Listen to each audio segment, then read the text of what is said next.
Good evening. My name is Jessika Gössl. I'm an English storyteller, and I'm so happy you're here with me tonight. This evening, I'm taking you to a little mountain home in Switzerland, where Heidi and her grandfather are about to receive two unexpected visitors. There will be the distant ringing of goat bells, a soft breeze through the pines, and golden light stretching across the mountain slopes. But before we begin, let's take a moment just for you. Allow your body to settle comfortably wherever you're lying. Adjust your pillow if you need to. Pull your covers a little closer and snuggle up under its softness. You're here. You're safe. This is a place where you can rest tonight. And if you'd like to join me again for more stories another night, tap the notification bell now, so you're always invited back to rest. And now, let's begin tonight's story. Quickly the winter passed, and still more quickly the bright, glad summer. And now another winter was drawing to its close.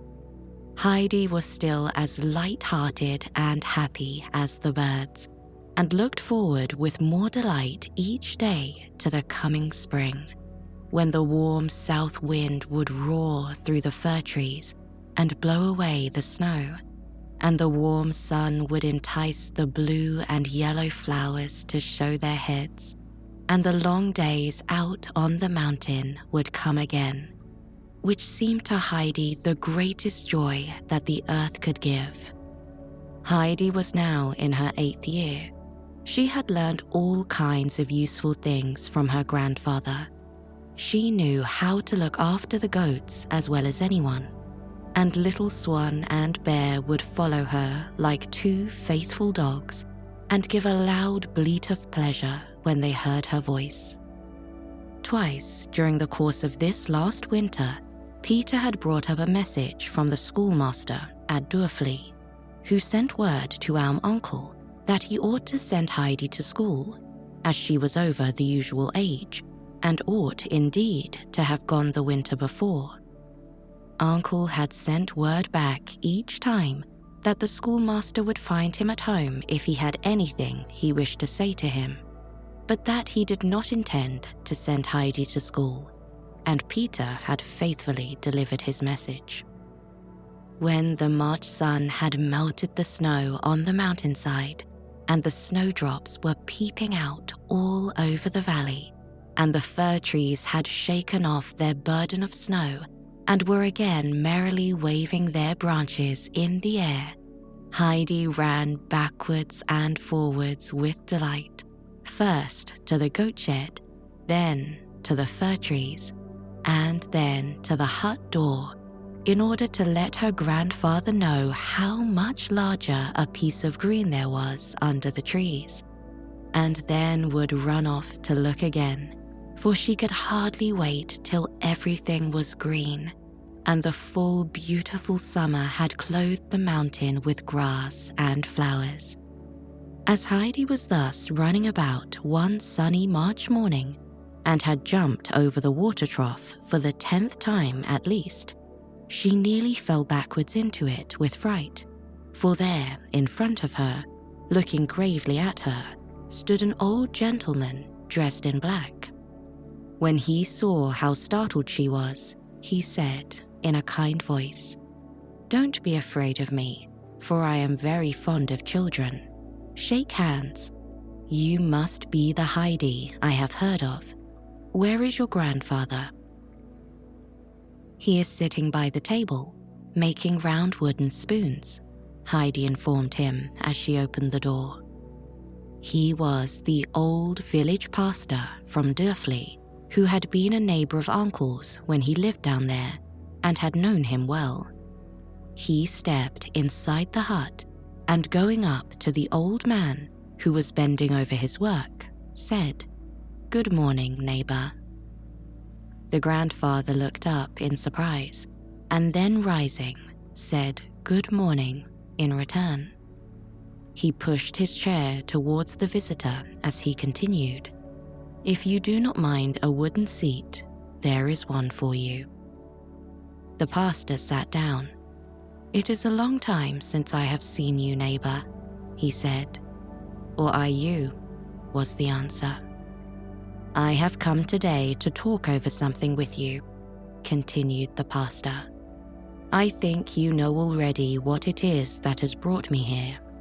And as he spoke, he looked towards the child who was standing at the door, gazing with interest and surprise at the stranger.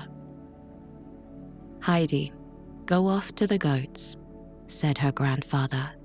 "You take them a little salt and stay with them till I come." Heidi vanished on the spot. "The child ought to have been at school a year ago, and most certainly this last winter," said the pastor. "The schoolmaster sent you word about it, but you gave him no answer. What are you thinking of doing with the child, neighbor?" "I am thinking of not sending her to school," was the answer.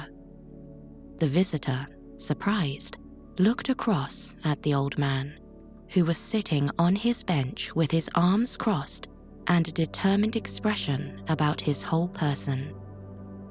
"How are you going to let her grow up then?" he asked. "I am going to let her grow up and be happy among the goats and birds. With them, she is safe and will learn nothing evil." "But the child is not a goat or a bird. She is a human being. If she learns no evil from these comrades of hers, she will at the same time learn nothing. But she ought not to grow up in ignorance, and it is time she began her lessons. I have come now that you may have the leisure to think over it, and to arrange about it during the summer. This is the last winter that she must be allowed to run wild. Next winter she must come regularly to school every day." "She will do no such thing," said the old man with calm determination. "Do you mean that by no persuasion can you be brought to see reason, and that you intend to stick obstinately to your decision?" said the pastor, growing somewhat angry.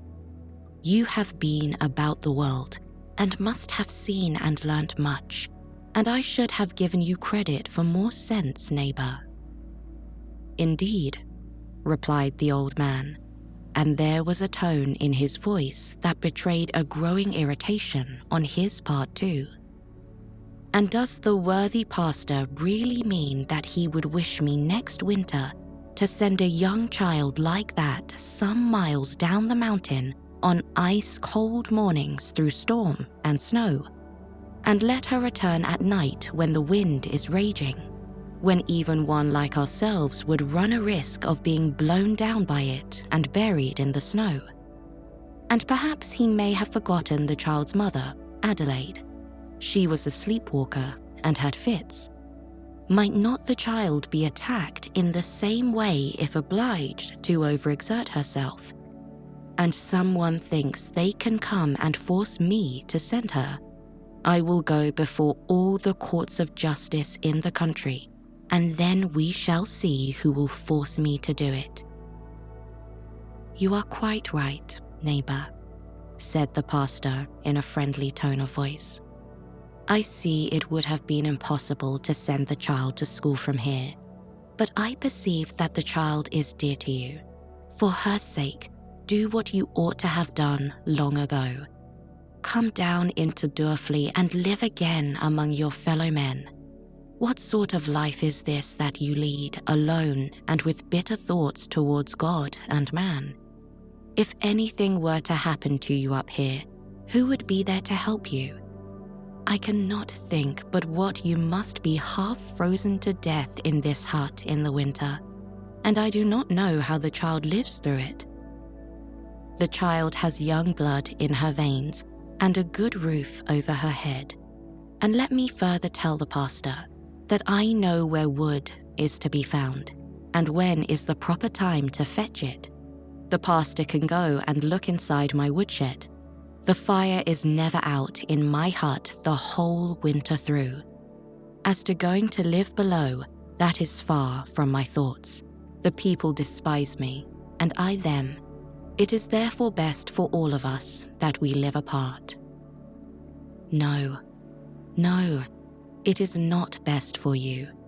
I know what it is you lack," said the pastor in an earnest voice. "As to the people down there looking on you with dislike, it is not as bad as you think. Believe me, neighbor, seek to make your peace with God.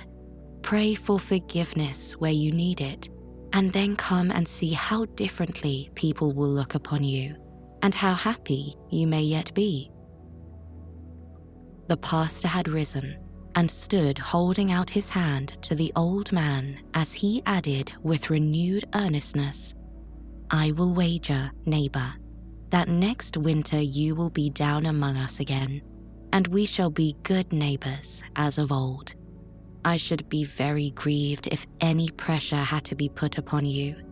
Give me your hand and promise me that you will come and live with us again and become reconciled to God and man." Alm uncle gave the pastor his hand and answered him calmly and firmly, "You mean well by me, I know, but as to that which you wish me to do, I say now what I shall continue to say, that I will not send the child to school, nor come and live among you." "Then God help you," said the pastor, and he turned sadly away and left the hut and went down the mountain. Alm uncle was out of humor when Heidi said as usual that afternoon, "Can we go down to grandmother now?" He answered, "Not today." He did not speak again the whole of that day, and the following morning when Heidi again asked the same question, he replied, "We will see." But before the dinner bowls had been cleared away, another visitor arrived, and this time it was Cousin Dete. She had a fine feathered hat on her head and a long trailing skirt to her dress which swept the floor, and on the floor of a goat herd's hut there are all sorts of things that do not belong to a dress. The grandfather looked her up and down without uttering a word, but Dete was prepared with an exceedingly amiable speech and began at once to praise the looks of the child. She was looking so well she could hardly have known her again, and it was evident that she had been happy and well cared for with her grandfather. But she had never lost sight of the idea of taking the child back again, for she well understood that the little one must be much in his way, but she had not been able to do it at first. Day and night, however, she had thought over the means of placing the child somewhere, and that was why she had come today, for she had just heard of something that would be a lucky chance for Heidi beyond her most ambitious hopes. Some immensely wealthy relatives of the people she was serving, who had the most splendid house almost in Frankfurt, had an only daughter, young and an invalid, who was always obliged to go about in a wheelchair. She was therefore very much alone and had no one to share her lessons, and so the little girl felt dull. Her father had spoken to Dete's mistress about finding a companion for her, and her mistress was anxious to help in the matter, as she felt so sympathetic about it. The lady housekeeper had described the sort of child they wanted, simple-minded and unspoilt, and not like most of the children that one saw nowadays. Dete had thought at once of Heidi and had gone off without delay to see the lady housekeeper, and after Dete had given her a description of Heidi, she had immediately agreed to take her. And no one could tell what good fortune there might not be in store for Heidi, for if she was once with these people and they took a fancy to her, and anything happened to their own daughter, one could never tell, the child was so weakly. and they did not feel they could live without a child, why, then the most unheard of luck. "Have you nearly finished what you had to say?" broke in Uncle, who had allowed her to talk on uninterruptedly so far. "Ugh," exclaimed Dete, throwing up her head in disgust. "One would think I had been talking to you about the most ordinary matter. Why, there is not one person in all Prättigau who would not thank God if I were to bring them such a piece of news as I am bringing you. You may take your news to anybody you like.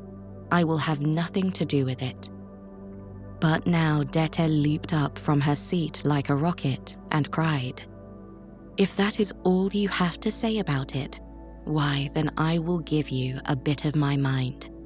The child is now 8 years old and knows nothing, and you will not let her learn. You will not send her to church or school, and she is my own sister's child. I am responsible for what happens to her, and when there is such a good opening for a child as this which offers for Heidi, only a person who cares for nobody and never wishes good to anyone would think of not jumping at it. But I am not going to give in, and that I tell you. There is not one person there who will not take my part against you, and I advise you to think well before bringing it into court, if that is your intention. There are certain things which might be brought up against you which you would not care to hear, for when one has to do with law courts, there is a great deal raked up that had been forgotten." "Be silent," thundered the uncle, and his eyes flashed with anger. "Go and be done with you, and never let me see you again with your hat and feather, and such words on your tongue as you come with today." And with that, he strode out of the hut. "You have made grandfather angry," said Heidi, and her dark eyes had anything but a friendly expression in them as she looked at Dete. "He will soon be all right again. Come now," said Dete hurriedly, "and show me where your clothes are." "I am not coming," said Heidi. "Nonsense," continued Dete, then altering her tone to one half coaxing, half cross. Come, you do not understand any better than your grandfather. You will have all sorts of good things that you have never dreamed of." Then she went up to the cupboard and, taking out Heidi's things, rolled them up in a bundle. "Come along now. There's your hat. It is very shabby, but will do for the present. Put it on and let us make haste off." "I am not coming," repeated Heidi. "Don't be so stupid and obstinate, like a goat. I suppose it's from the goats you have learnt to be so. Listen to me. You saw your grandfather was angry and heard what he said, that he did not wish to see us ever again. He wants you now to go away with me, and you must not make him angrier still. You can't think how nice it is at Frankfurt, and what a lot of things you will see. And if you do not like it, you can come back again.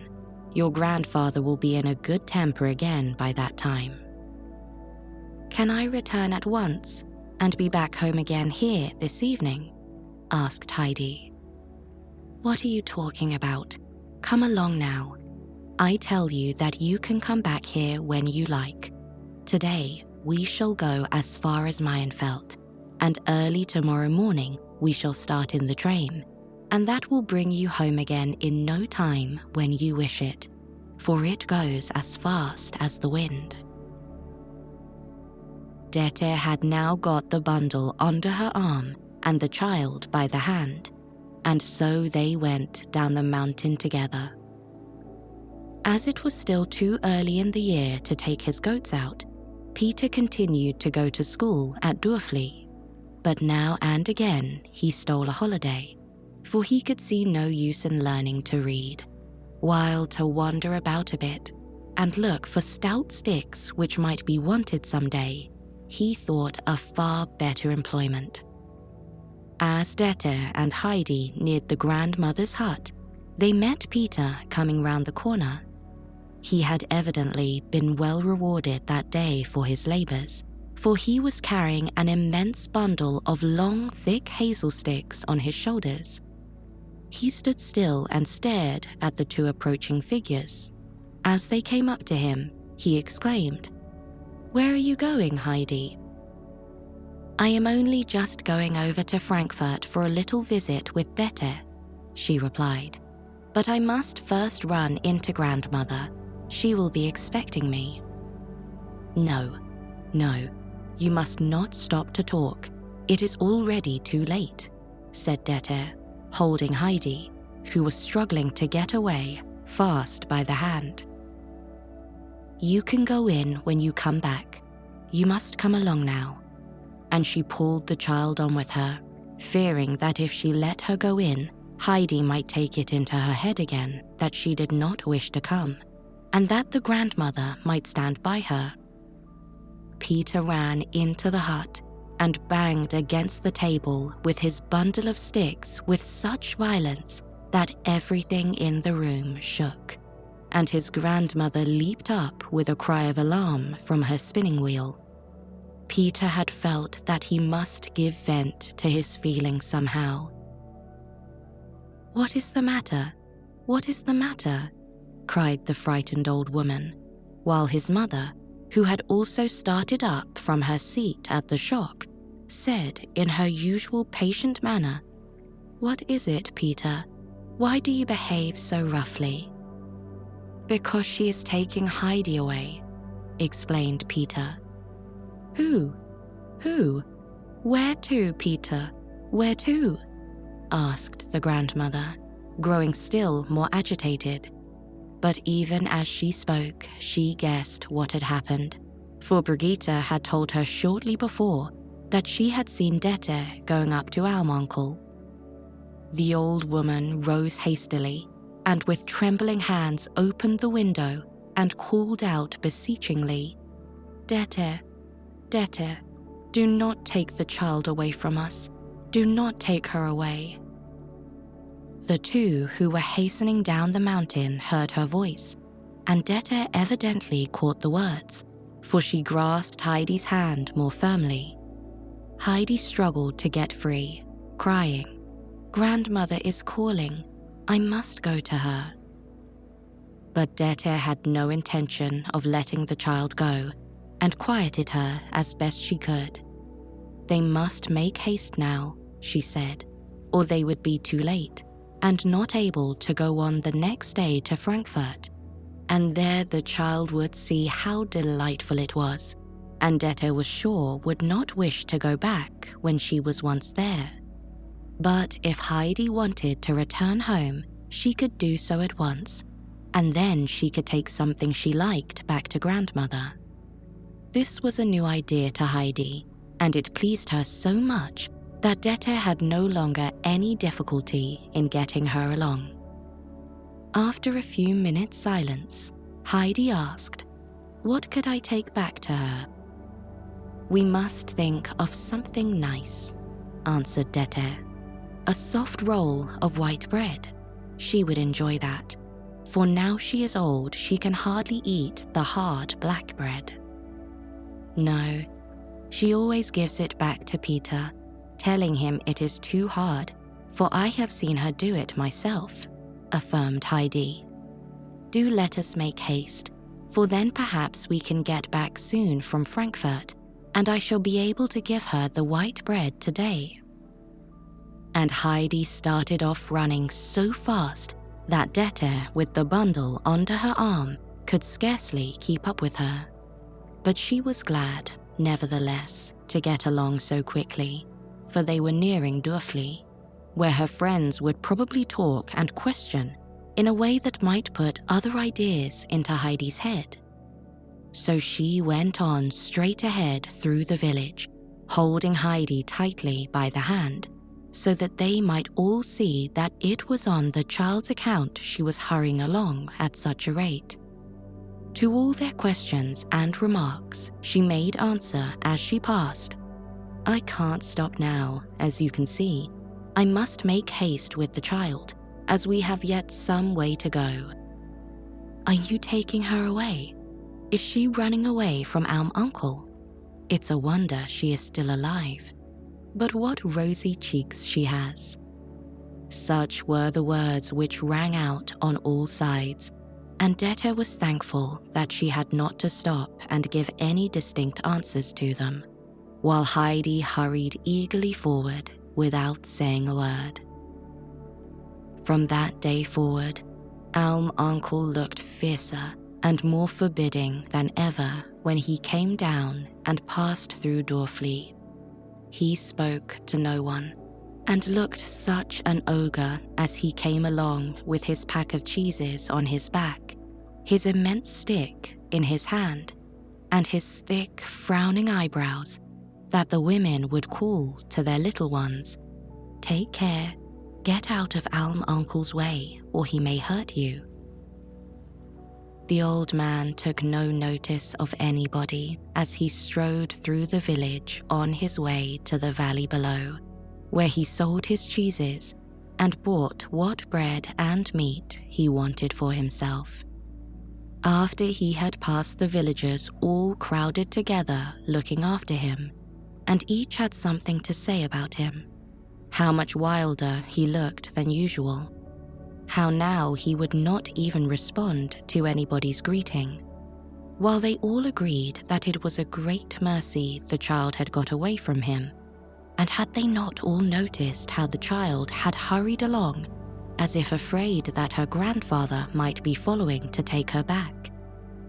Only the blind grandmother would have nothing to say against him, and told those who came to her to bring her work or take away what she had spun, how kind and thoughtful he had been with the child, how good to her and her daughter, and how many afternoons he had spent mending the house which, but for his help, would certainly by this time have fallen down over their heads. And all this was repeated down in Dorfli, but most of the people who heard it said that the grandmother was too old to understand, and very likely had not heard rightly what was said. As she was blind, she was probably also deaf. Alm Uncle went no more now to the grandmother's house, and it was well that he had made it so safe, for it was not touched again for a long time. The days were sad again now for the old blind woman, and not one passed but what she would murmur complainingly, "Alas, all our happiness and pleasure have gone with the child, and now the days are so long and dreary. Pray God, I see Heidi again once more before I die."